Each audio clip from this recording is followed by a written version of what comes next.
أعوذ بالله السميع العليم من الشيطان الرجيم بسم الله الرحمن الرحيم الحمد لله رب العالمين الرحمن الرحيم مالك يوم الدين إياك نعبد وإياك نستعين اهدنا الصراط المستقيم صراط الذين أنعمت عليهم غير المغضوب عليهم ولا الضالين آمين اللهم صل على سيدنا محمد الفاتح لما أغلق والخاتم لما سبق ناصر الحق بالحق والهادي إلى صراطك المستقيم وعلى آله حق قدره ومقداره العظيم ورضي الله عن أصحاب رسول الله صلى الله عليه وسلم ولا حول ولا قوة إلا بالله العلي العظيم يا أئمة الشيخ ادعوا لنا بهذا المهد وتأتي في بنظرة تأتي لنا بزفر ngeen waa dina ñu ngi leen di nuyu beneen yoon di leen ziara di indi benn solution ci benn mbir moo xamante ne nii bu gaar góor ñi la muy mbiru tële nag dafa sonal ñu bare waaw moo tax may indi benn solution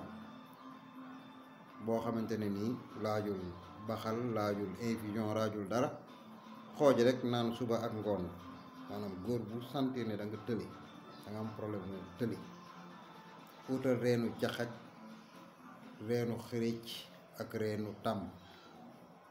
jaxaj xërëj ak tàmm muy ñetti reen jaxat xërëj ak tàmm ñetti reen yooyu boo ko boolee xooj ko ci ndox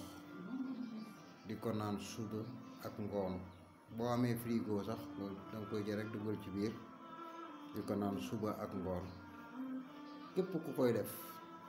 daan gaaw a yëg sa bopp daan gaaw a jot sa bopp ci mbiru sëy